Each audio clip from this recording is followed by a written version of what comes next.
Very nice. Yeah, sorry. Yes, somebody told me that the recording has started. Okay, sorry. That's an automated thing. Yes. So what should I do? I should do just a continue here because it's kind of popped up a message here. Yeah, probably I should do continue. You can just click the continue and then you can start. Okay, fine. Okay. Yeah, thank you, Vimanda, for this kind introduction. And also thank you very much to the Very Sirius Meeting organizing committee for inviting me to give this talk. It's a pleasure to give this talk. Unfortunately, we have to do this all online. Otherwise, I would have really been very happy visiting the institute. What I'm going to talk to all of you today is about exploring our universe with very high energy photons. And a large part of the talk which I would do is from an experimental point of view, because I am an experimentalist, so I like to give more experimental talks to people, but I'm sure that I hope people in the audience would get some feel of both instrumentation and also some of the exciting physics results that are coming out from this area of research. And also I'll briefly give you an overview of where the field is heading in the next 15, 20 years or so. So let me start off with one of the most important plots in this high energy astroparticle physics is the cosmic ray spectrum. One thing which you would see if you look at this plot, if it is well visible to you, that the flux of cosmic rays go over a huge amount of energy range from about a few GeV in the low energy part up to 10 to the power of 20 electron volts in the high energy part. And you can see that how the flux is falling as a function of energy. The most important thing to note in this is that what are the type of events that we get from this flux. So if you are at, let's say, around few GeV range, 10 GeV or 20 GeV range, you actually can get about 1 particle per meter square per second. On the other hand, if you go to about 10 to the power of 15 electron volt around, which is about 1 PeV, peta electron volt, you get about 1 particle per meter square per year. And then if you go to even higher energies at around 10 to the power of 19 or 10 to the power of 20 electron volt, you get about 1 particle per kilometer square per year. So this actually already tells you how difficult making observations of cosmic rays are as you go to higher and higher energies, and even to do meaningful physics out of them. It takes years almost to accumulate a lot of data and then to start doing physics with the data. The second point which I would like you to note is that cosmic accelerators go well beyond man-made accelerators. So if you see the plot, LHC, which is the Large Hadron Collider, which is the largest machine for accelerating particles made by human beings on the Earth, and we can only accelerate particles in TeV, up to TeV energies, few TeV energies. However, as you can see in nature, cosmic accelerators can accelerate particles way beyond that, even 6-7 orders of magnitude beyond that. So that's a very, very important question that we want to address, that how and why these things happen in nature. Now, to start off, let me give you a very little brief in one slide, brief history of 1 or 2 slides of the cosmic rays. It all started in around 1911, 1912, when Victor Hesse, what he did was that he was trying to investigate sources of radiation. And if you remember, around the early 20th century, the sources of radiation that you would know is radioactivity. You would know something about X-rays because Röntgen had already discovered it, but nothing much more than that was known about radiation.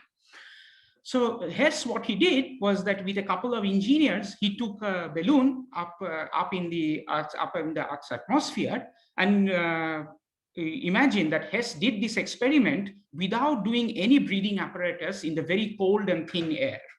Well, this is a picture which we always see in textbooks. Many of you see this in textbooks, pretty well dressed. So I don't know if this is a real photo or a photo montage, because imagine somebody taking a flight which is really risky with such well-dressed ways. It could be, but sometimes I feel that it is not a real photo, but maybe it's a photo montage or not. But I really don't know about it. But the interesting thing, what he found out was, these guys found out, was that the radiation seemed to increase up to about a certain few hundred meters above as you go up from the sea level, which is what radiation seemed to decrease first, which is what they would expect, you would expect, because all the radioactivity and other things in the earth that is decreasing, that radiation is going down. But after about 2,500 meters, the radiation started again increasing. So thus he discovered this radiation, and they couldn't understand what this radiation was. That is why they only gave the name cosmic radiation. That is something which is coming from space. And Hesse got the Nobel Prize in 1936 for this work. So now, even 100 years, it's now even more than 100 years after Hesse has discovered cosmic rays, but we still do not know how cosmic rays are produced, or we know some about it, and we will discuss some things about it. But what we do not know are what are the types of sources really. We haven't been able to pinpoint each and every source properly of cosmic rays. We do not know very well how they work. We do have some ideas, and we have some ideas about how particles really get accelerated. We do not still know that if there is any new physics at really large mass scales. We know something about the transport mechanisms, but we do not really know everything about how cosmic rays manage to reach us. So in this plot, what I have done is that I have multiplied the earlier spectrum by e to the power of 2.5. So the earlier spectrum had an index of about 2.7, 2.8, and I multiplied it by 2.5, because if you multiply the y-axis, you would see that you would start to see features in the spectrum, which you do not see if you just plot a pure power law. And you start to see the features of the spectrum. What you see is that it steepens at a certain energy, which is around 10 to the power of 15 electron volt. This is what is called the knee of the spectrum. So you can actually visualize it as a leg of a human being, whereas at 10 to the power of 15 electron volt, the steepening happens, which is basically, we call the knee of the spectrum. And then around 10 to the power of 18 electron volt, it again flattens out a bit. It becomes harder, the spectral index becomes harder, and we call it the ankle of the spectrum. And then at very high energies, it starts to dip off completely. And then there is a cutoff. So next, let's go to next slide. Yeah. So now, we now know after several years that cosmic rays are basically very high energy particles. They are mainly protons and helium, 98% of them. There's a few percentage, a very little percentage of electrons. And then there are various secondary particles which are produced by high energy particles generated by interactions of cosmic rays in the atmosphere.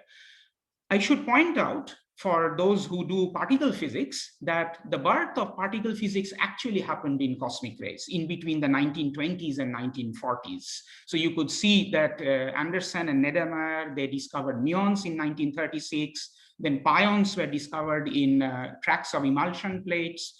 Then people started developing Geiger-Müller counters, cloud chambers, and many other particles, fundamental particles, which we now study in accelerators in the laboratory, were all discovered in cosmic rays. Around the 1930s to 1940s, something more important happened. So on the right, you see, on the extreme right, you see a picture of Homi Bhabha, who along with Heitler, worked out some of the theoretical work on what would happen if electrons pass through the atmosphere, how the showers would, so what would happen if electrons or protons come and interact with the Earth's atmosphere, what sort of particles are going to be produced. So the electromagnetic part of that of that work was worked out by Bhabha and Heitler, and that is what is called in a simple model called the Bhabha-Heitler model, which they worked on in the 1930s, around 1936 or so. Later on, a couple of years later, Bruno Rossi and Pierre Auger, they did some experiments, and these phenomenological calculations of Bhabha and Heitler could be well reproduced by observations. So what happens is that, let's say I would come back to this again and again, because this is one of the most important part of the whole talk, is that if there is a photon, very high energy photon, which comes and interacts on the top of the Earth's atmosphere, it would pair produce. It would produce charged particles like electrons and positrons, and these electrons and positrons would then produce Bremsstrahlung radiation and emit photons. And then the photons would again, if they have sufficient energy, would pair produce and produce again charged particles. And this is how secondary particles would be produced and photons also would be produced.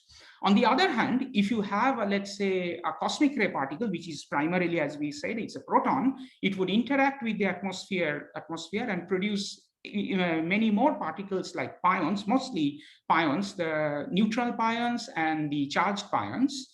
The neutral pions would decay into 2 photons, and then again electromagnetic shower would be generated, whereas the charged pions would produce muons and neutrinos. So one thing you can already clearly see that the 3 aspects like cosmic rays, gamma rays, and neutrinos are very well linked with each other. So you could study one with the other by doing, and you actually, we would show in this talk to some extent that you do need all the 3 in order to get a meaningful idea of the origin of cosmic rays. Something more important happened in the middle 1940s to late 1940s was the discovery of Cherenkov radiation in atmosphere. PMS Blackett suggested that secondary cosmic rays should produce Cherenkov radiation, which would account for a fraction of the total night sky. That's the night sky background that you see. He suggested that there would be Cherenkov radiation, which would account for a certain fraction of that night sky. And finally, in 1953, pulses of Cherenkov light from air showers were first recorded by Galbraith and Jelly. So this is more or less in a nutshell a little bit of the history of how the field was developing. And then let's experimentally, and people were doing mostly phenomenological calculations in order to predict what sort of fluxes one would try to see on the surface of the Earth or at your observation level, wherever you try to put your detectors. But there was no rigorous theoretical work still had been done in that. And that came from none other than the celebrated Enrico Fermi, who actually in around the 1948-49 wrote 2 seminal papers. One of them, I just put it here up, was on the origin of cosmic radiation, where he actually showed that, if that cosmic rays can be accelerated by a method which is called the diffusive shock acceleration mechanism, where particles, electrons or hadrons, get scattered many times in a shock front. A shock is something like a boundary, which is ubiquitous in astrophysical system. And once the particle gets scattered many times in this shock front, they gain energy in each cycle. And then if you can do this for several hundreds of years, then if you can start with a particle with low energy, you can actually, on the other hand, get very high energy particles. He also predicted that the spectrum of that particle would have about e to the power of -2 spectrum. It will be it would be a power law with a -2 spectrum. So there were 2 papers which Fermi had worked out in the 1940s and in the early 1950s. This was kind of gave the first basic start for the theoretical work for diffusive shock acceleration mechanism in cosmic rays. And then it got developed over many, many years. Over the last 40, 50 years, it has been developed. We now know that there are 2 ways of accelerating particles, which is what we call the Fermi acceleration. The one which is little more inefficient in nature, which is called the stochastic, which is a stochastic mechanism where the idea is that charged particles would collide with various clouds in the interstellar medium, and then they are getting reflected from the irregularities in the magnetic field. This is of the second order, and since it is of the second order, it can be shown that it is an inefficient way of accelerating particles. Whereas when the charged particles get accelerated to high energies in astrophysical shock fronts, it can be shown that it is of the first order acceleration, and then one can actually accelerate particles to very high energies.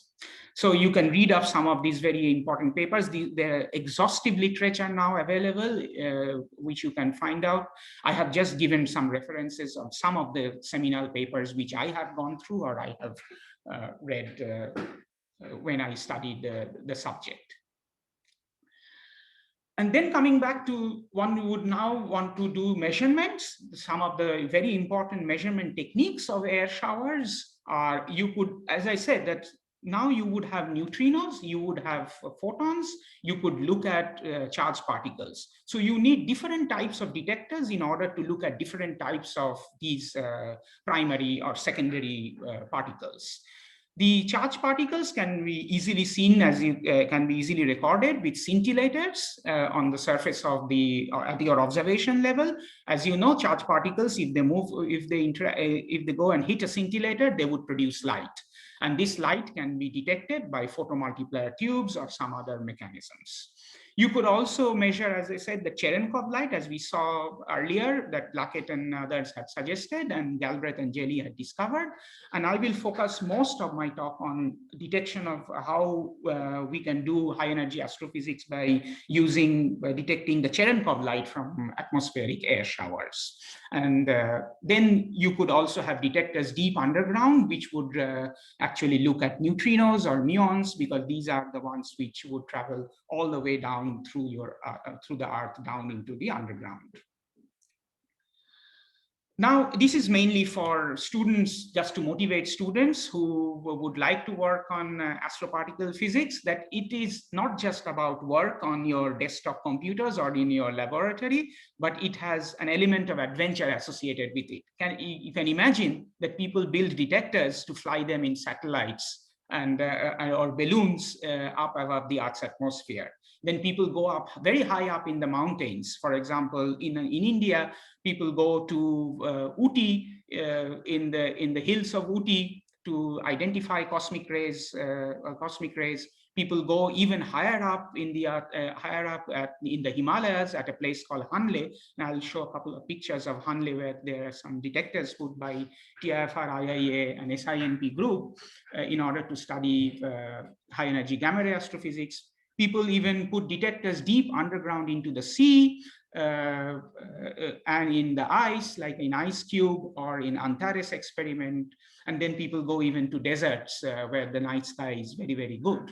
So it just not involves just working on your computers and or theoretical work with your pen and paper. It really involves a lot of adventurous work also when you try to build detectors and do observations on cosmic rays or high energy astroparticle physics. But let me come now to the crux of the whole matter. Is the question is that how would we see now sources of cosmic rays? Now, as you can see here, what I have done is put a picture where let's say you have a source which is accelerating charged particles to very high energies. And these charged particles, you have put your detectors on at your observation level, wherever you are on your Earth, and you have put some detectors to observe these charged particles. However, there is one important thing that happens. Because of the presence of magnetic field, these charged particles would get deflected in the magnetic field. And when you actually observe them and you try to reconstruct back the direction from where these charged particles came, you would not be able to do so. So you can see here the blue dotted, blue broken line. It gives you the apparent source direction because it has got deflected in the magnetic field so many times, it has lost its sense of direction. However, so doing astrophysics with charged particle becomes very, very difficult, pinpointing back to the source, which is accelerating particles. However, if those charged particles would emit photons or neutrinos somewhere near their source in some form, then these photons and neutrinos, they would not get deflected in the magnetic field, and they would come straight to you and reach your detectors. So that is how you can do astrophysics with charged particles by really looking at very high energy photons or very high energy neutrinos. So the spatial and temporal correlations between neutrinos and gamma rays, they can trace cosmic ray acceleration in interaction sites. And this was realized by around the 1960s to 70s, when then people started to build up detectors, not just for cosmic rays, but also detectors for high energy gamma rays. Now, a little bit more about the relation between the two subjects, about gamma ray astrophysics and cosmic ray astrophysics. You know, most of it I also slightly told earlier. Let's say if there is a proton which is being accelerated in a source, it interacts with the ambient matter around the source. It would produce pions and neutral and charged pions. And from them, you would get photons, which can be all the way up to GeV to TeV energies, depending upon what is the energy of the protons, the parent proton, what is the density of matter that it is interacting. You can get all sorts of spectra there. You can also have something which is not, instead of protons, you could have electrons or leptons, which are getting accelerated in the magnetic field. And once they get accelerated in the magnetic field, they would produce synchrotron radiation. The synchrotron radiation is from optical to X-ray energies. And so here, if what I have plotted on this small cartoon picture is something which we call the spectral energy distribution as a function of energy. So it's not just flux, but it is multiplied by E squared. Just like earlier, I had multiplied it by e to the power of 2.5. Here, I have just multiplied it by E squared. And you can see the first red curve, cartoon curve, is the one which is given by the synchrotron radiation. And then you can go to higher and higher energies, because a process which is something called the inverse of the Compton effect. So you all know what is Compton effect. In Compton effect, high energy photon comes and hits an electron at rest, and the photon loses energy, whereas the electron gains energy. Here, exactly the opposite of that happens. The low energy photons and high energy electrons interact, and the photon gains energies to GeV or TeV energies, and the electrons start to, the photons gain energy and the electrons lose energy. So these are the two main mechanisms. And what we hope to do is that if we have data across the whole wavelength scale, starting from, let's say, optical or radio, all the way up to TeV energies, then we, by studying the shape of the spectrum, because the spectrum coming from the neutral pions and the spectrum coming from the inverse Compton photons would be different in nature. It's not so simple, the way the cartoon is drawn. It looks very simplistic, but it is not that simple, because once you have pions, the charged pions, you would also produce electromagnetic showers along with them. And so that would make the pion spectrum also look somewhat like the IC spectrum in some sense. But the hope is that you would be able to distinguish between these two spectral energy distributions once you have data across the whole wavelength band. And then you could start to do physics with it, model it, and physics with it. So let me now come back again to a little bit of the detectors that are currently some of the best or the most advanced detectors, which many of you know about it. It's the Fermi-Lat Observatory, which operates between 50 MeV to about 300 GeV. This has revolutionized the field of gamma ray astrophysics, actually, with a variety of discoveries, magnificent discoveries and observations. The detector basically is of about three parts, main three parts. There is a tracker, which determines the trajectory of the photons when they interact in the tracker, in the material of the tracker, and produce charged particles, as you can see in the figure down below on the right. And there is a calorimeter, which is used for measuring the energy. Just as the electron starts to lose all its energy, it goes and dumps all the energy at some point in the calorimeter. And then you have to also shield it from the charged cosmic ray particles, because here you are now directly looking at photons. You have to shield yourself from the detector from the abundant charged cosmic ray particles. So you need something which is called an anti-coincidence shield, a charged particle anti-coincidence shield. Okay, so I just picked up a picture. It is not the recent one. Fermi has been running since 2008, so it's more than 10 years it has been now operating, giving us a wealth of data. And I just picked up one sky map from like I had from old times. So what you can see here is that it can see the whole galactic plane, a lot of diffuse emission from the galactic plane, which is the very bright region at the center, and lots of point sources outside it. There are point sources also and extended sources in the galactic plane, which are kind of hidden inside under the diffuse radiation, which need to be extracted once you do more further and further analysis. And let me go to now to slightly higher energies, which is what we call the atmospheric Cherenkov detector. And I'll let you know that in the 1960s, as I was saying, that people understood that cosmic rays could not be observed directly, and sources cannot be pointed, and one would need to do gamma ray astrophysics or neutrino astrophysics. The very primitive detectors in the 1960s came up was basically a mirror, a light collector, which is a parabolic mirror. As you know, I will come back to this again later, that if there are photons which are produced in the air showers, and these photons come and hit your parabolic detector, they are coming from almost like parallel rays of light. They would focus at the focal length of the mirror, and at the focal length you could put a photomultiplier tube to record this light, and then you can have your trigger, you can have your data acquisition system, and then once you digitize this analog pulse, you could start to do some science with it. Now, I would skip this part because at some point I would run out of time, but let me go to this one to explain a little bit more in detail how cosmic rays or gamma rays are detected using from the ground, for example. Fermi, as you know, is a satellite which is above the Earth's atmosphere, and so it is directly looking at the photons, whereas from the ground, if you want to observe that these same photons cannot be directly observed. You only detect the tertiary and the secondary and the tertiary products of these photons. So what happens is that if a very high energy photon comes and hits the Earth's atmosphere, as we looked at it earlier from the phenomenological model of Bhabha and Heitler, they would produce charged particles and other photons. And these charged particles are very highly relativistic. And as you know, that once a relativistic charged particle moves through a medium with a velocity greater than the velocity of light in that medium, it produces Cherenkov light. This Cherenkov light is basically a flash of light. It is in the optical range. It is UV blue light. That is how I have shown it as a blue or UV light. And it produces a pool of light at your observation level.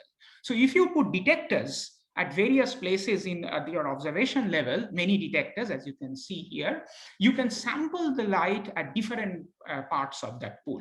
And from the sampling, that is what you get are the two important information. One is called the density, that is you sample the light, so you can get an idea of how many photons you have collected in each of these detectors.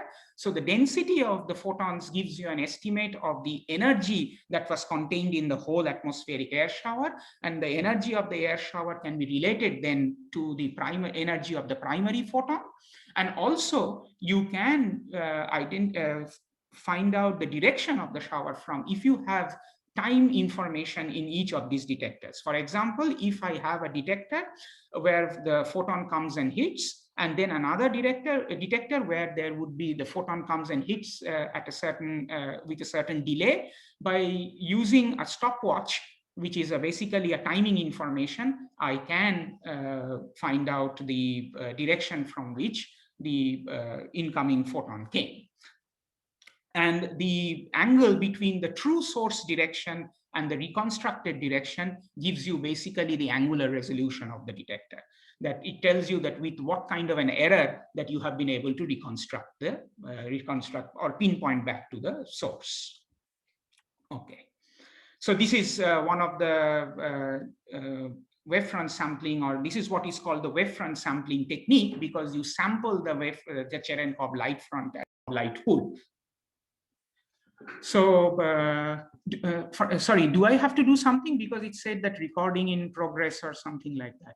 Do I have to do anything, or I can continue? Yes. Yeah, you can continue. I think Okay. it got paused accidentally. Okay, fine. So one of these is the array of detectors, which was located in Pachmari and run by TIFR for almost 20 years. This is one of the places where I did my PhD when I was in TIFR. And a part of that detector is now installed in at a very high altitude. It's called the High Altitude Gamma Ray Observatory at Hanle in the Leh region of the Himalayas. And it's still continuing taking data since about 10 years or so. However, it turned out that this wavefront sampling technique was not a very efficient technique in order to look at high energy gamma ray photons, primarily because you see that when I was talking, I gave a simplistic picture of photons interacting and producing extensive air showers. However, you know that also charged particles would also produce extensive air showers. They would also produce Cherenkov light. Let's say if a proton comes and hits the Earth's atmosphere, they would produce lots of charged particles. These charged particles would also produce Cherenkov light at some point while they are traveling towards the observation level. And the whole game boils down, the experimental game boils down to understanding how you can reject the Cherenkov photon produced by charged particles, and how from those Cherenkov photons which are produced by purely electromagnetic showers, because that is what you want to do at the end of the day. You are looking for high energy photons coming from a source which has arrived at the top of the atmosphere. So you have to distinguish between these two. It turns out that the wavefront sampling technique, that sampling just the light pool at various points in the Cherenkov pool, is not a very efficient mechanism in order to distinguish between the two types of showers. So an alternative technique over the years got developed. That is what is called the imaging air Cherenkov technique, which is currently the most efficient way. So again, it has same type of diagram, that it produces the Cherenkov light. That part is physics. But now the detector is somewhat different. Instead of sampling the light at different places in the light pool, what you do is that you construct large mirrors or large telescopes or mirrors. They can be single mirror, but you know that building single mirrors are very, very difficult. So the single mirror has to be segmented into smaller mirrors to give a look of a basket or a parabolic shaped basket. And that is what is shown here. And then at the focal point of this large mirror, you would produce an array of photomultipliers, just like I have shown on the right-hand side of the blue. These are, each one of them is a photomultiplier tube. So in the earlier case, there was a single photomultiplier at the focal point. Here, you already have an array of very, very high resolution photomultiplier tubes. So it looks exactly like the digital camera in which you can take a picture of a picture. Because it has small pixels in the digital camera, so each pixel would get photons from the picture which you are about to shoot, and then you reconstruct back that picture and get the actual picture of the photo that you are going to take.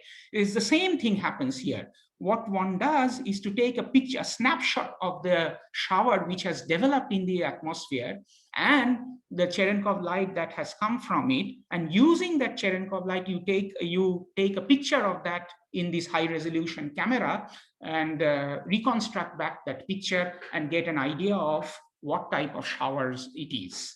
This turned out to be a much more efficient mechanism in order to distinguish between electromagnetic showers and hadronic showers. So thus was born in 1989 the field of very high energy gamma ray astronomy. It is one of the youngest astronomical disciplines. It's only the gravitational wave astronomy is younger than this. So the first significant measurement of TeV gamma ray emission from the Crab Nebula was achieved by the Whipple telescope in 1989. They took about 50 hours or even more than 50 hours for a 9 sigma detection. And now from 1989 to the current generation, let's say almost 30 years have passed. And in 30 years, the most important things which have happened are the technological improvements in order to build better and better instruments, in order to improve your sensitivity to look at high energy photons from the sky.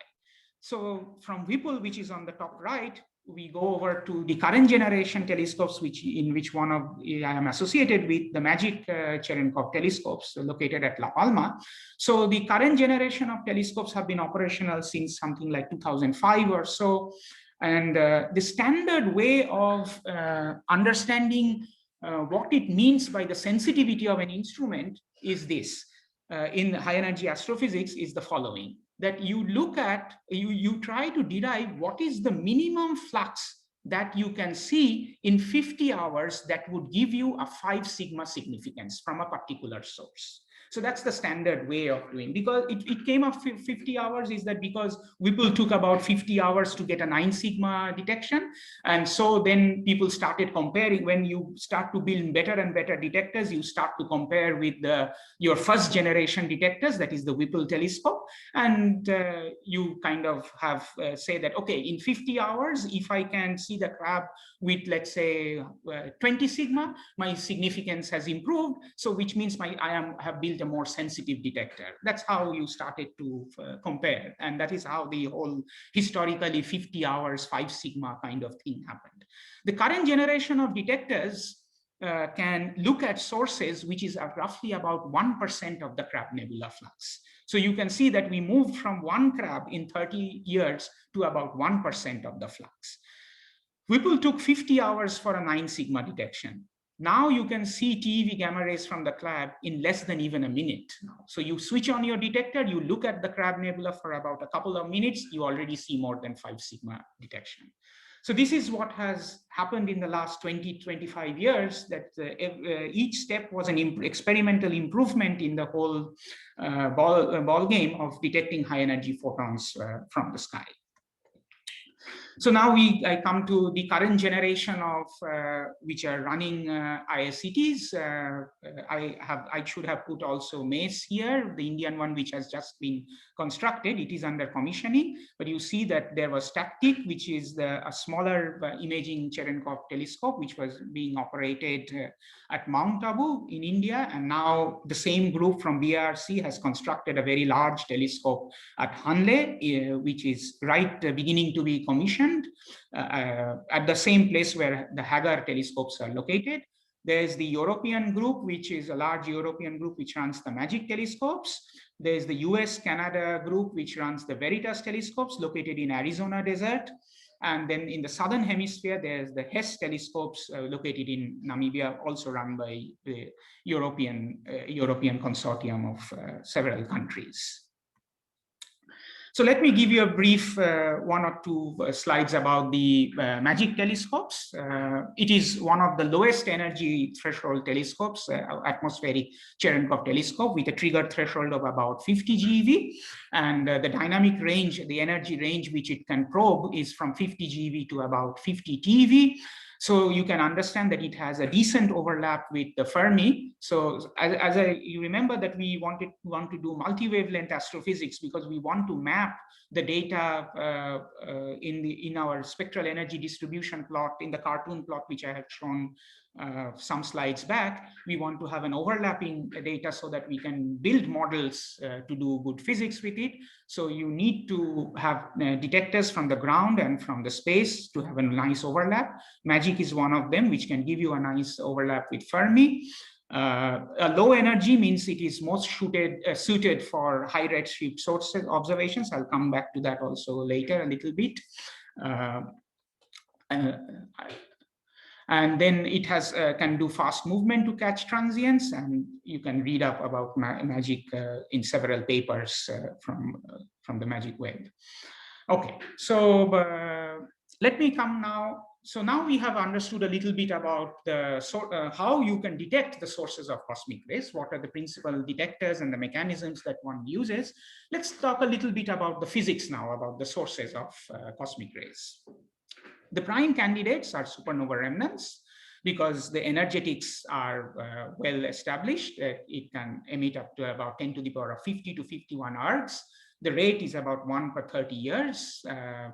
And one can very easily show that if in a typical source, particle acceleration can happen over 1,000 years, and one can get energies beyond 100 TeV via nonlinear amplification of the magnetic field and with a certain efficiency of converting particle acceleration into energy.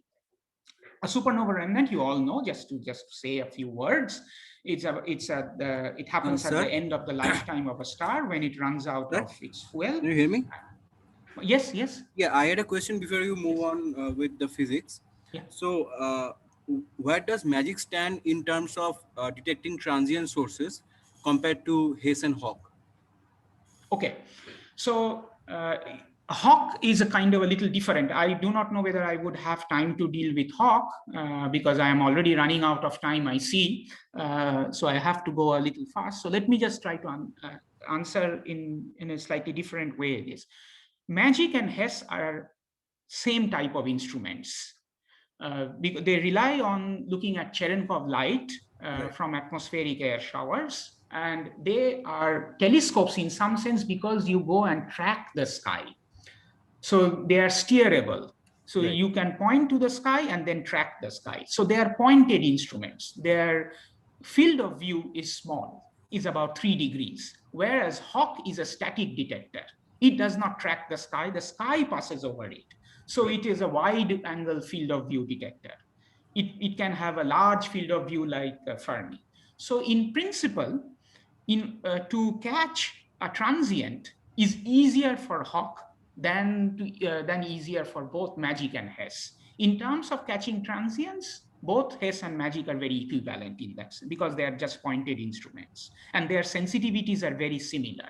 One is maybe slightly better than the others. Hess may be slightly better than the others, but less than a factor of 2.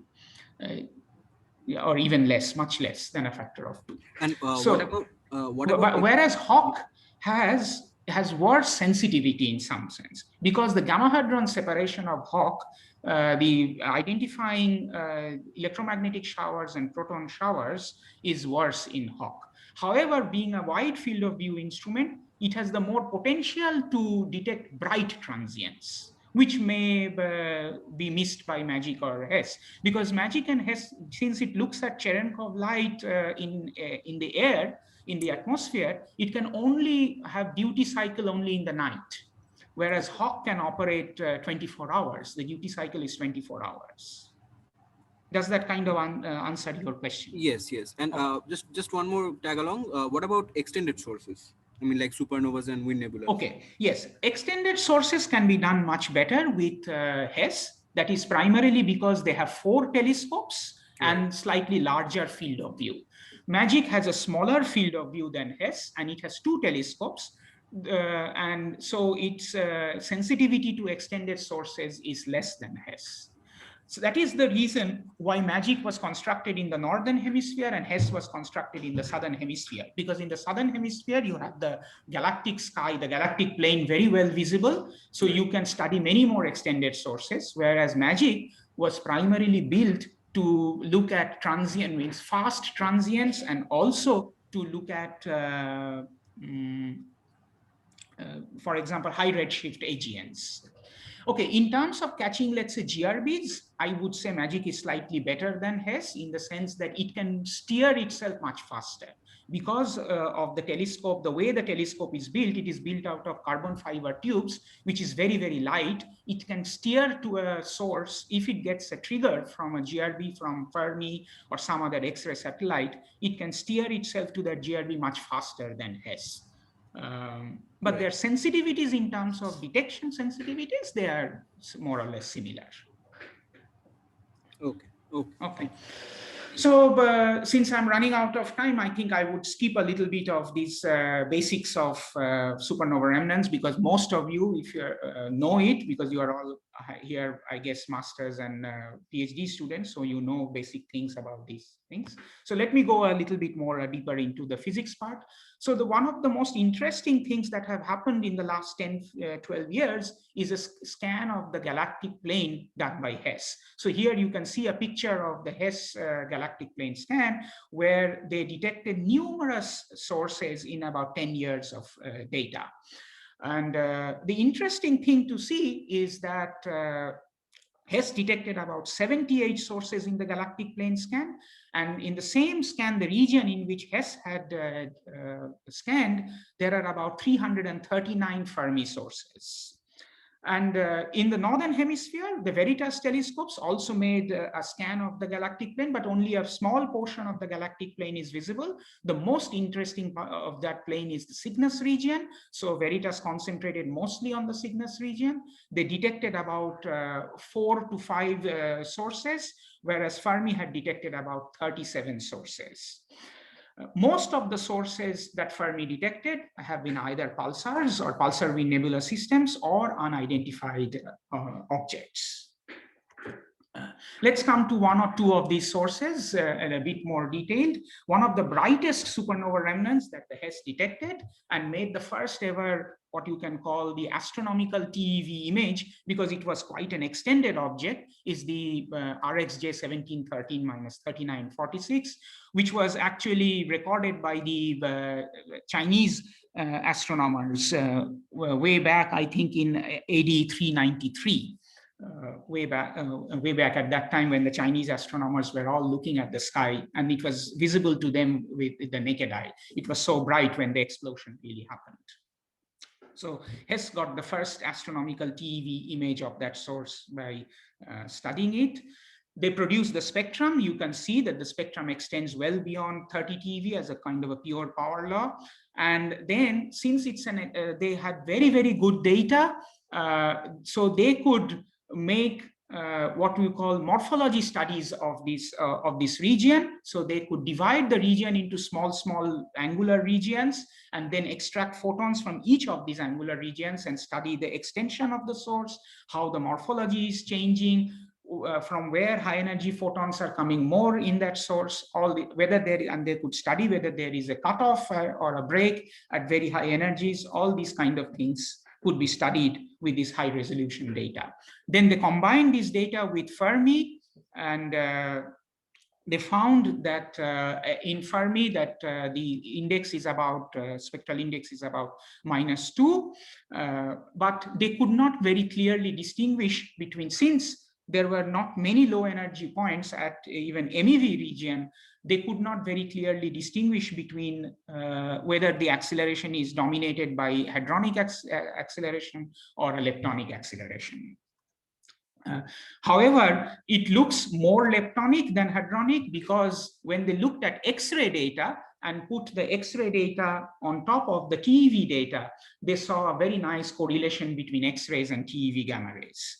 Now, again, if you remember the cartoon picture which I was showing some slides back, the correlation between X-rays and TeV gamma rays actually means that probably electrons are getting accelerated in that system, rather than charged protons getting accelerated in that system. However, this issue is still not settled, but it looks more and more that RxJ 1713 is more of a leptonic accelerator rather than a hadronic accelerator. And they studied the spectral energy distribution with, as you can see, that if you could have data from all wavelengths, you could do better physics. However, with all the available data that they had at that time, a few years back, one could see that maybe it's primarily a leptonic accelerator, but one cannot very clearly rule out hadronic acceleration totally, because we do not have data at the very low MEV photons. If we could have that on the right-hand part of the spectrum, we would be able to do it.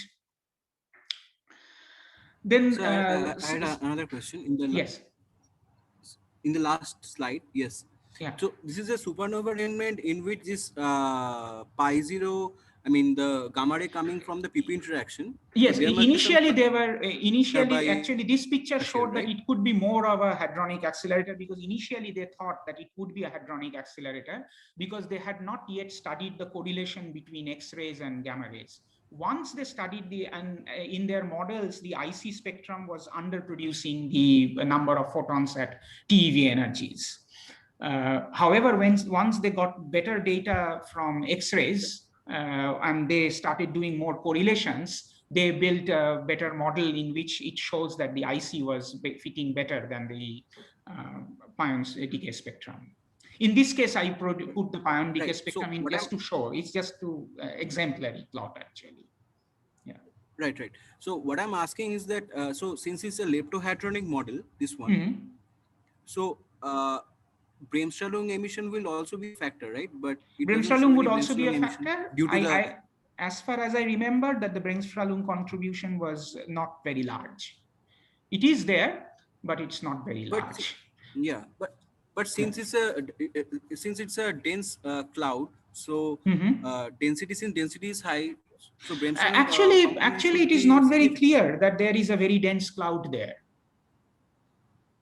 Okay. There is a cloud, but how dense it is, I do not remember at this moment. It's probably not that dense in order to have a very efficient hadronic accelerator. That is why slowly they people started believing that it is more of a leptonic accelerator rather than a hadronic accelerator. But I have to check what is the latest on the density of the clouds that are present there. But as far as I remember, they were saying lately that the density of it's not a very high mass molecular cloud present there. But I must check that. Yeah. Okay. Right. And this is why they moved more towards the inverse Compton effect rather than the pion decay one. So I have a question. Yes. In this MEV energy range, I can see a gap, right? I mean, there is a cutoff in X-ray and there is again a gain in gamma rays GeV range, but there is a gap in MEV range. So I might have missed something. What is the reason for that?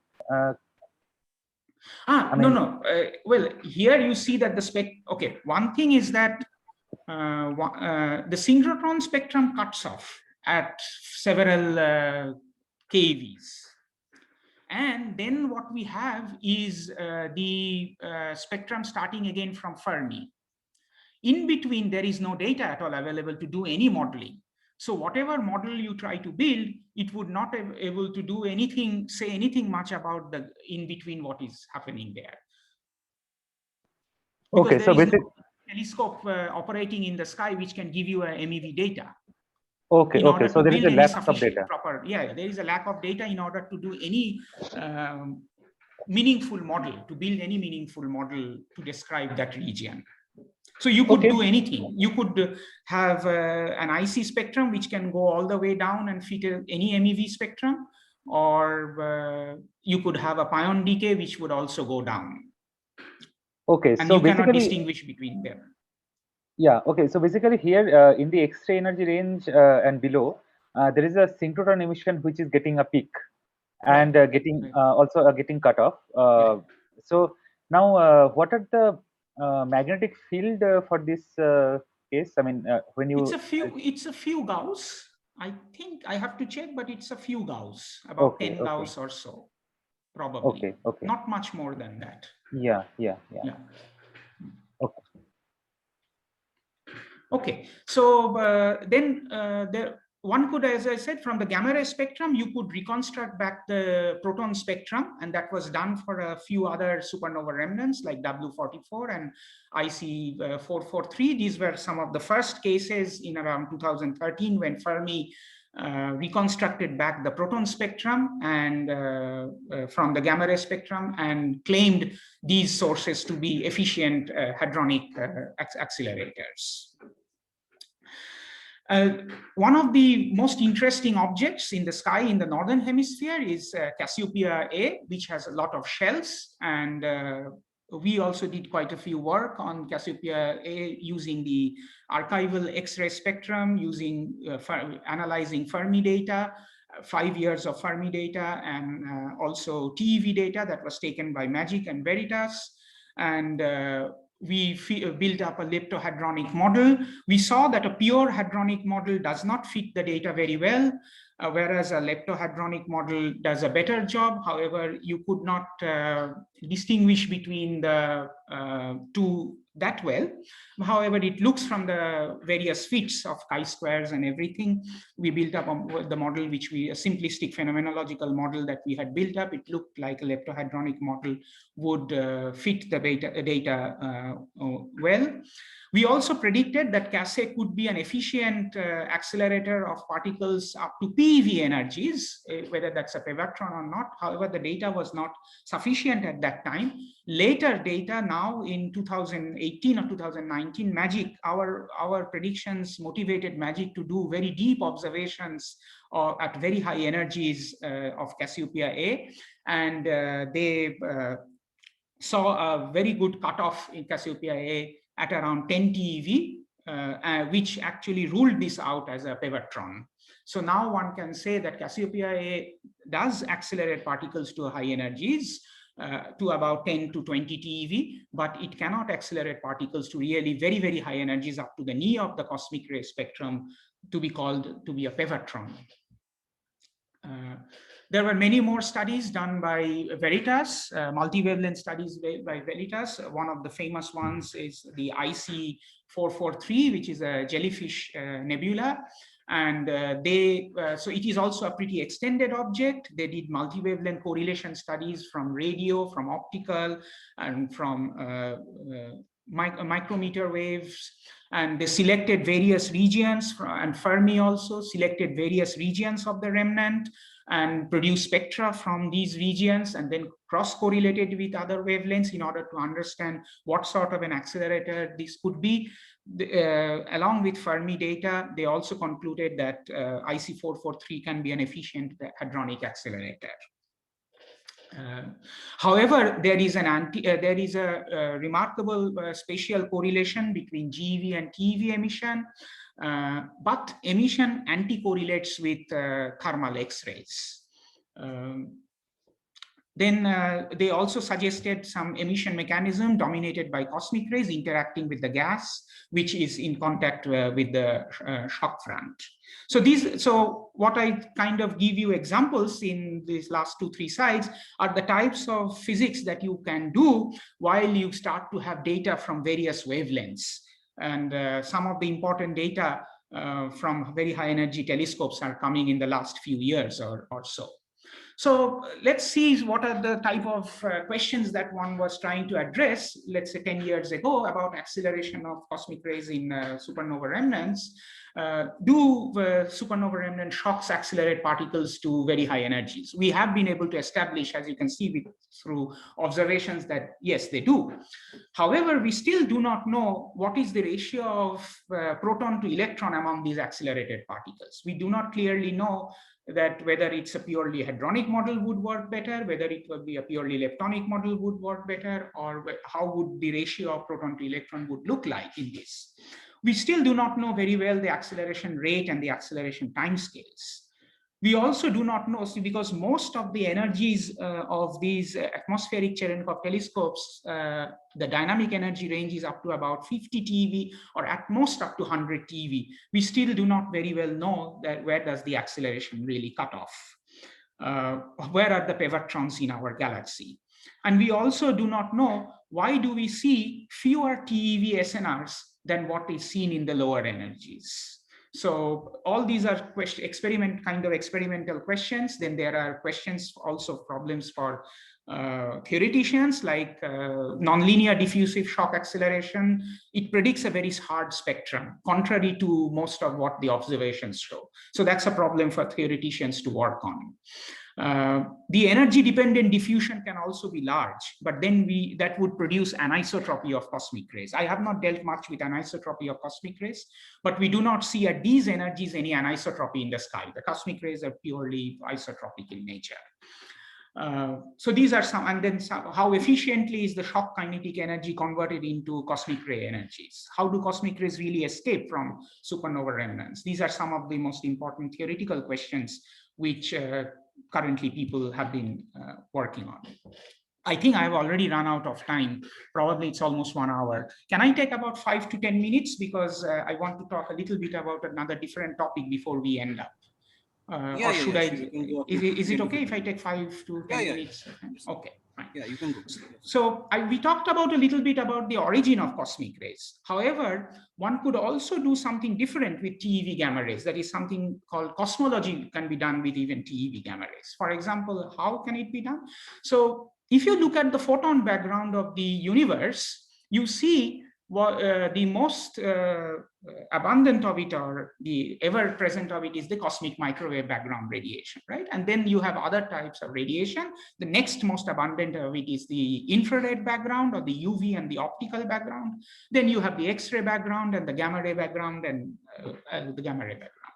So one of the questions that people started to ask is that, can I use any of this information apart from the microwave background in order to understand, do some cosmology of the universe?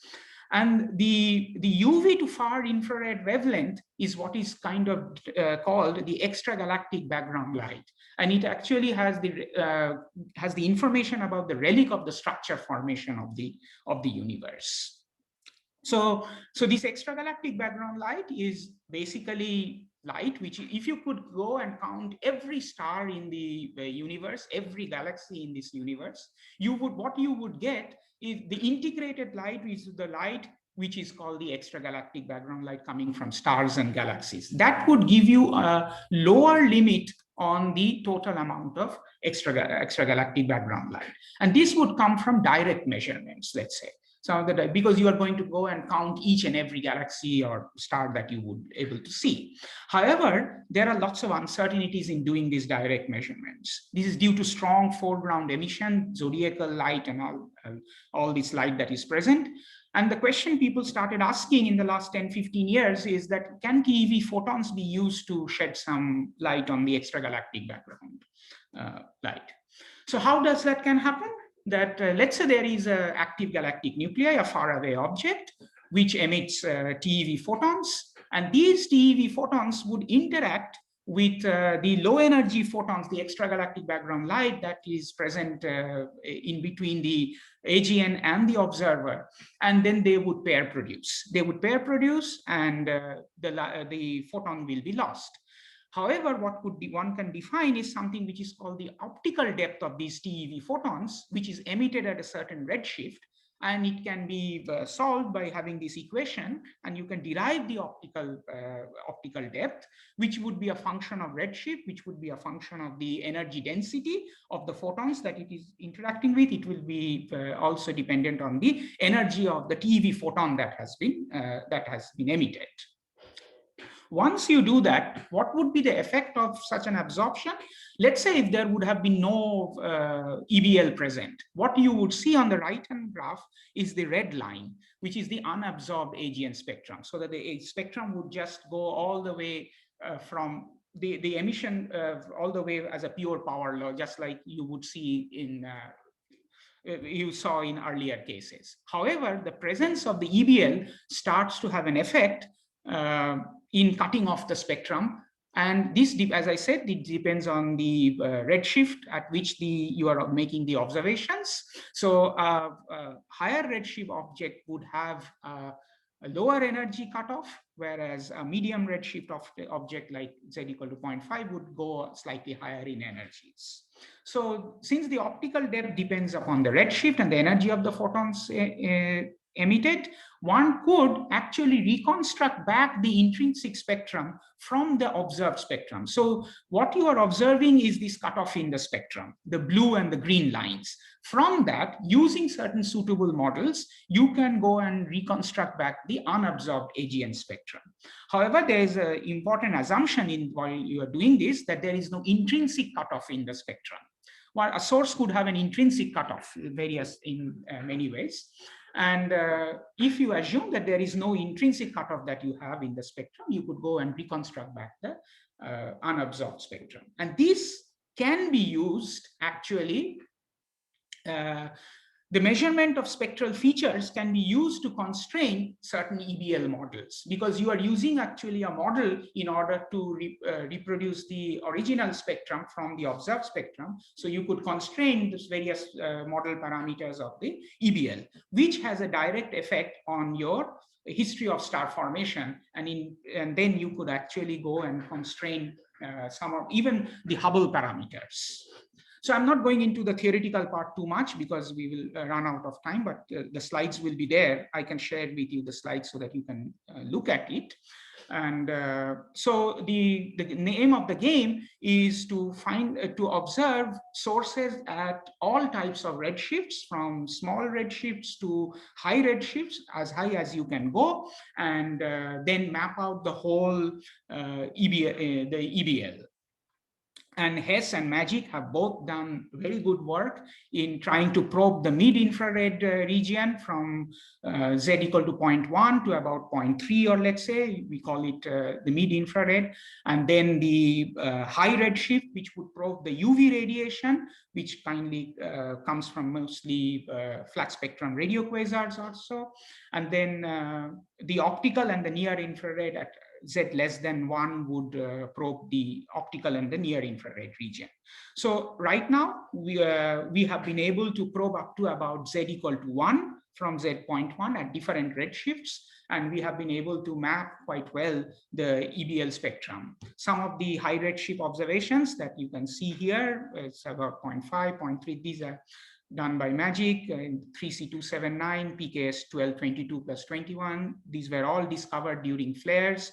And once you detect the cutoff, you try to estimate the cutoff, and then using certain EBL models, you try to reconstruct back the original spectrum and put meaningful constraints on various EBL models.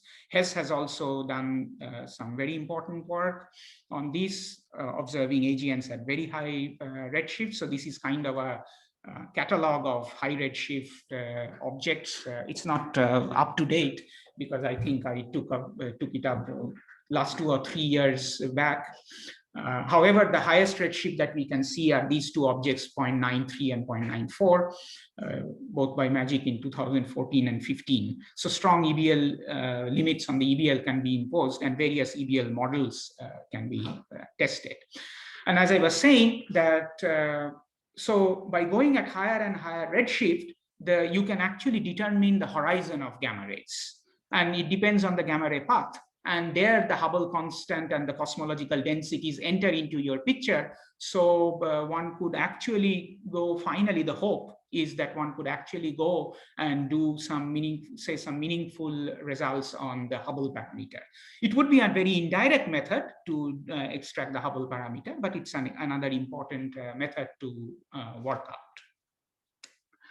So there has been many more. I will skip this test of EBL models, and let me come towards the end of the talk. So some of the important TeV astronomy highlights, as you can see, that people have been able to discover supernova remnants, microquasars, pulsars. These are things which I have not had time to talk about. People have done, so Hesse and Veritas have done a wonderful work on the galactic plane survey. People have even discovered some starburst galaxies. Numerous active galactic nuclei have done meaningful work on EBL. And you can see a host of very high impact papers have been written over the last 10, 15 years. And it is a booming field, and the technique is not yet maxed out. So in the last couple of minutes, I would just talk a little bit about where the field is going. And so the current idea is that we would want to build a real observatory. So till now, as you can see, even though we are doing astronomy, it is not really called an observatory because these are experimental installations run by a consortium of people, a consortium of countries. So definitely much smaller than what you would call an observatory in radio wavelengths or even in optical or X-ray. Those you can really call like observatories. So gamma rays have been more like particle physics experiments. However, we would now in the future would like to move towards better and better detectors and to build up a real observatory with about 100 telescopes and cover the whole sky, both in the northern hemisphere and in the southern hemisphere.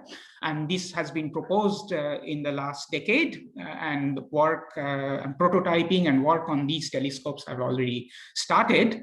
It's called the Cherenkov telescope array. So we would build two arrays, one in the northern hemisphere and one in the southern hemisphere. They would have three main components.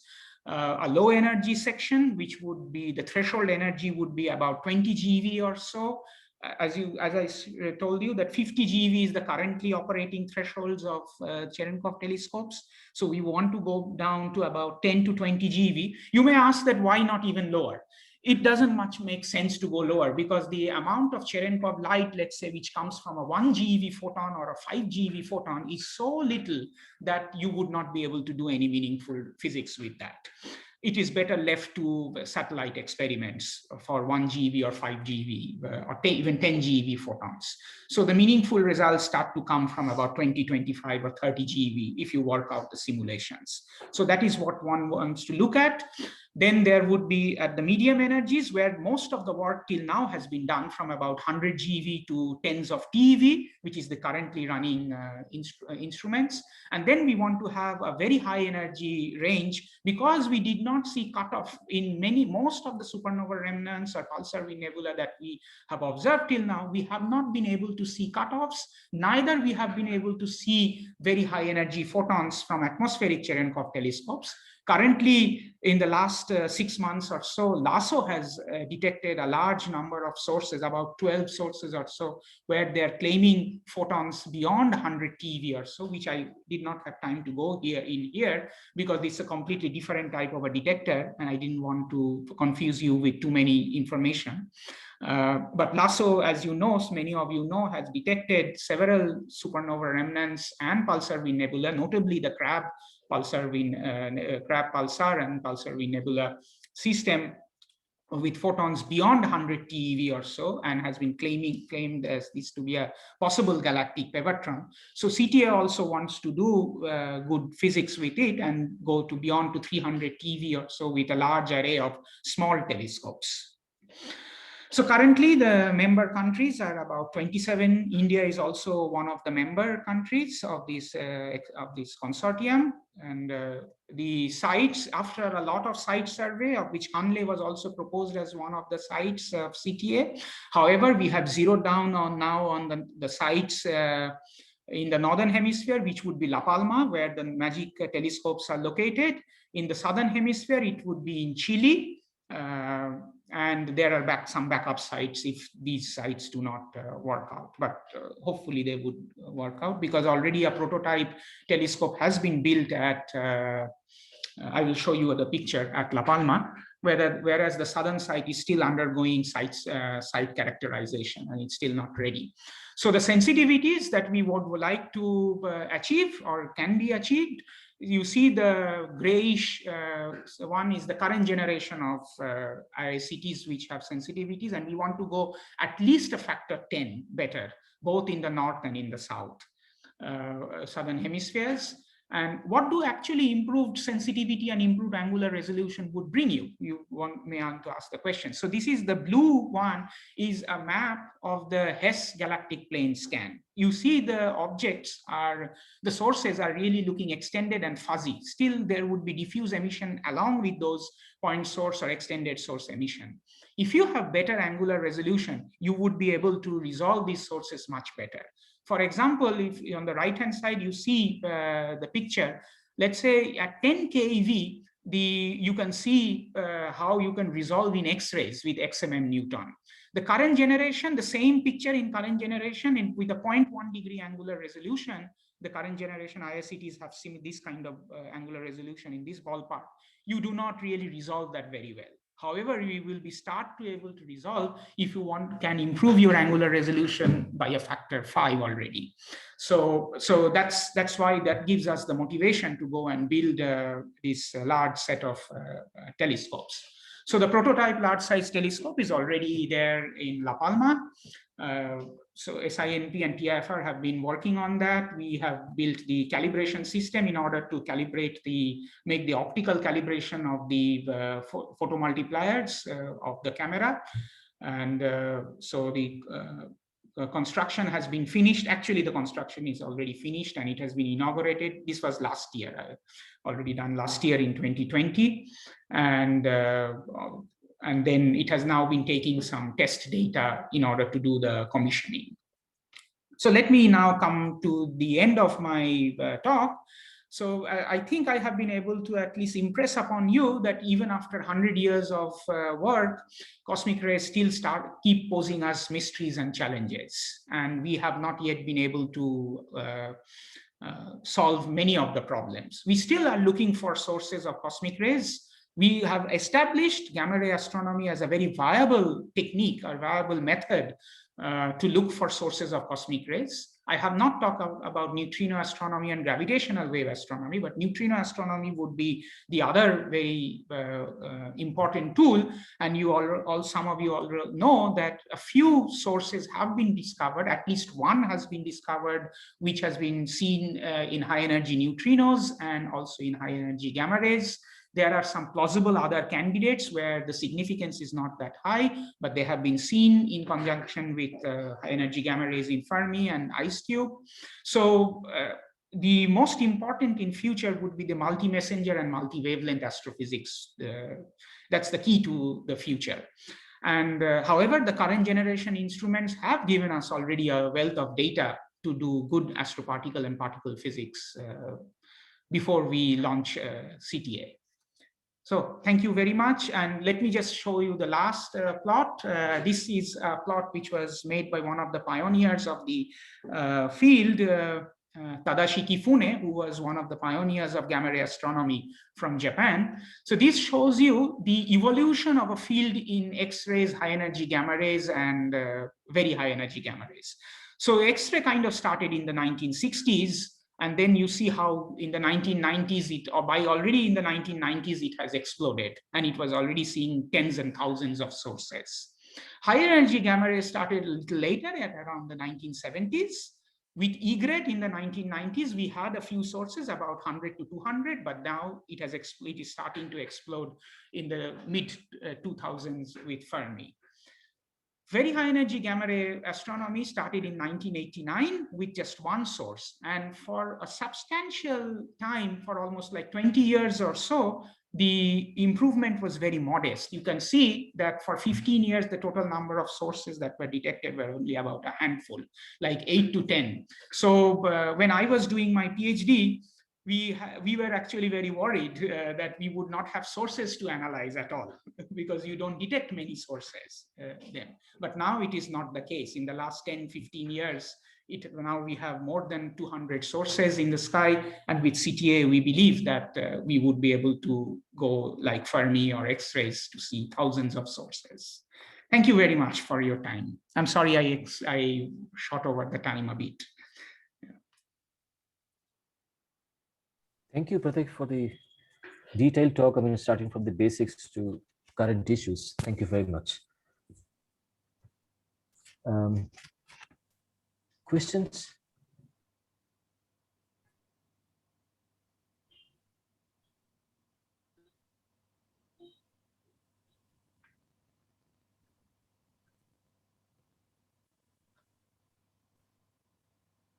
Other questions? Looks like either people have fallen asleep or no. Everything was clear. Yeah. So I have a question. I mean, yes, please. Before others can ask, when you talked about EBL, the constraints on the EBL. Yeah. Now, when you estimate the opacity, the optical depth, you must aren't there enough uncertainties in the intrinsic spectrum that you assume? Yes, absolutely. So yes. that would produce some uncertainty in the constraint on the EBL. That is right. Okay, that is absolutely correct. That is why currently, I don't know if I have the some latest picture. Let me try to go back and see about the EBL. Here. So that is why you see there is quite a big band. Okay.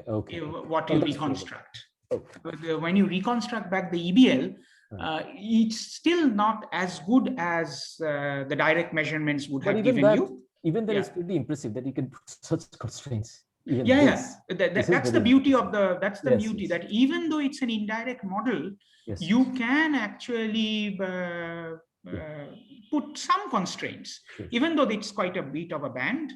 Also, we have not been able to probe beyond Z greater than 1. our current probe is between 0.1 and 1. And there are only handful of sources beyond, let's say, 0.5. Beyond 0.5, our sources are basically probably below 10.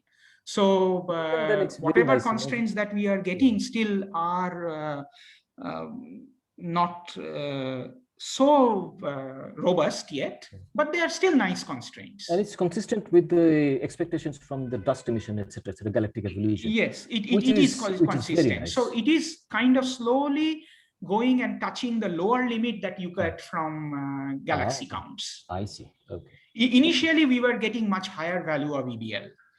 But with more and more data, we have been able to push down the EBL a little bit down and getting closer to the lower limits which come from galaxy counts.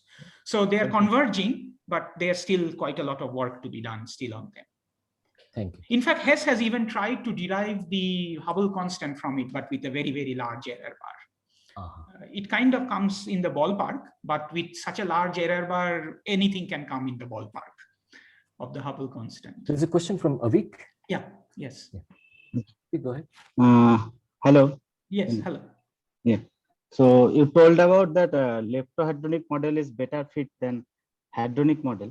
No, only in case of Cassiopeia A, we found that out. It's not that it will happen everywhere. So each of these is unique to some extent unique. We have not yet been able to go and do what you call a unified model kind of a thing, or unified model, whereas that you have one or two models which would go and predict which one would be the better, whether it would be a purely leptonic or a hadronic or a leptohadronic. This is primarily because there are still too many parameters in your spectrum. You have gaps in your data, and since you have gaps in your data, you have too many parameters in your spectrum. So as of now, I would say that it is the Cassiopeia A, which we had studied quite in detail, which showed us that it is somewhat better. The leptohadronic model is somewhat better than other models that we tried. Definitely, the Bremsstrahlung was much lower there. Because hadronic model is a nested model of leptohadronic model. Because leptonic model is more free parameters, so it will obviously give better chi-square. Absolutely, absolutely. From it would that, have obviously give better. Yeah. Naren? Naren? Yes. Hello? Yes. Yeah, hello. Yeah. Can you hear me? Yes, I can hear you. Okay. So any particular reason for CTA to place in northern and southern hemisphere? Will it to work it to place in somewhere like in equator, so that Okay. So in order to place detectors, in order to do, let's say, look at Cherenkov light, you need two important things. One is that you would like to go to a place where there are cloudless, moonless nights available to you. You can only do the observations in the night, so your duty cycle is low. So you have to find out a place where you would have at least a large number of spectroscopic and photometric nights and cloudless and moonless nights. So you make a survey of the whole world where you can do this thing. And it turns out that La Palma or Tenerife, these are the places where the also you need to go very far away from man-made pollution, because Cherenkov light, which I had not described much in detail, is a very faint bluish light. You remember Blackett's phenomenological work, where he had predicted that it would be about 10 to the power of -4 of the total night sky background. If that is, it comes more or less close to that. If that is the case, you can imagine, and if it's a very fast flash of light, you can imagine how difficult it is to catch Cherenkov light, right? So you really need to go to places where the pollution has to be so little, so that you can work there. So that was one of the reasons for this sort of site surveys. Chile, as you know, is the best place, one of the best places to go in order to do optical astronomy. And Cherenkov light falls in the regime of the optical astronomy. It's a UV blue. It goes from 280 nanometer to about 420 nanometer. That's its spectral range. And so Chile was a very natural choice. became a very natural choice in the southern hemisphere. And also the galactic plane has to be very well visible. In the northern hemisphere, one could find similar characteristic places in Mexico. One could even go to Hanle, but Hanle was rejected because it is too high up in the atmosphere, because it also turned out that if you go higher and higher up in the atmosphere, what happens is that the air shower is not fully developed, right? You are going very close to the to higher up in the atmosphere where the air shower has not fully developed. So you are not actually catching all the particles or from the Cherenkov light from all the particles that are being produced. So that reduces in turn the sensitivity of your telescopes. So there is a critical height also at which you will have to locate your telescopes also. Because if you go all the way down to the sea level, you would only be taking showers, you will be accepting showers of very, very high energies, because the low energy Cherenkov photons will all get absorbed while they come to the observation level. So there is a critical height at which you should place your telescopes, and that critical height turns out to be about 2 kilometers to 3.5 kilometers. If you go well below 2 kilometers, then your threshold increases. Once you increase your threshold, your overlap with Fermi will be worse. So you don't want to do that. If you go too high up in the atmosphere, beyond 3.5 kilometers, and Hanle is at around 4.2 kilometers, you have the showers less developed in the atmosphere, and hence it has an effect on your differentiation between proton showers and electromagnetic showers. So the sensitivity in turn starts to decrease.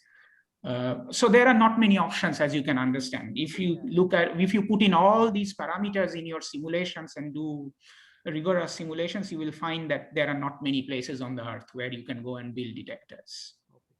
So a related question. Recently this LOFAR telescope also have, so it's a radio telescope. So apparently the shower, Cherenkov shower also produces radio pulses, which yes, can be tracked and reconstructed to get the direction from which the particles are coming from. So I don't know, I mean, whether any discussion in the community like to have associated with couple of tiles, radio, which will basically observe the radio. Yes, yes, of course. Means there is enormous discussions going on of having coordinated observations with various astronomical facilities that are going to come up. See, building CTA would take about 10 years.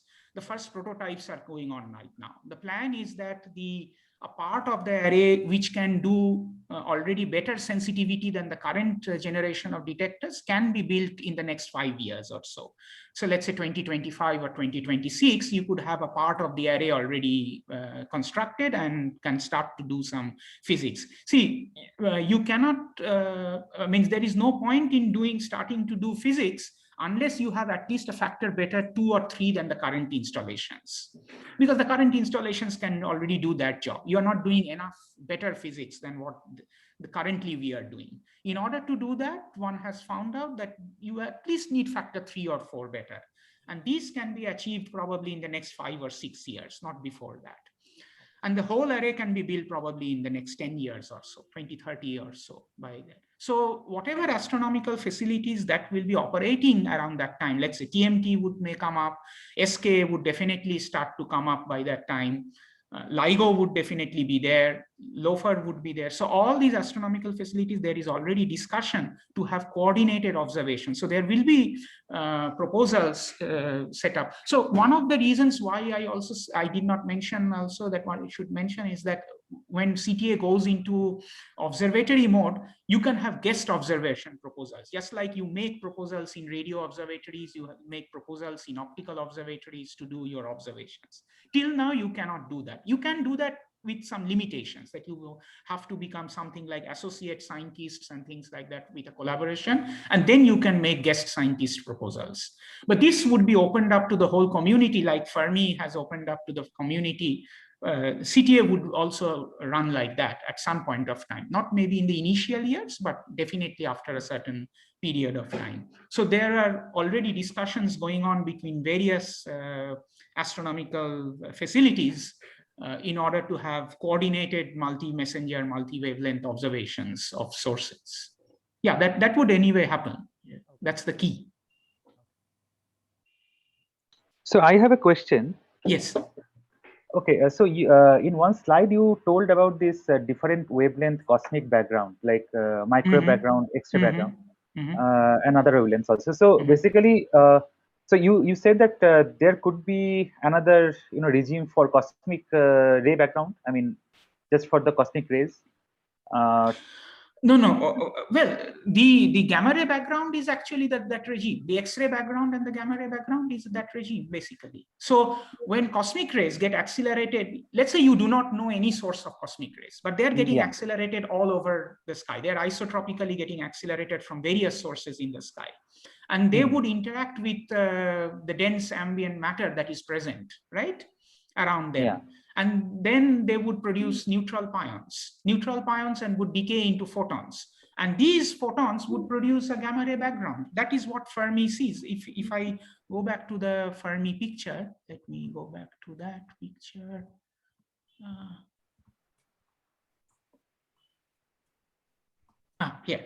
Here, you see, most of this bright background, which is along the galactic plane, is coming from diffuse radiation. It is the diffuse radiation from various sources.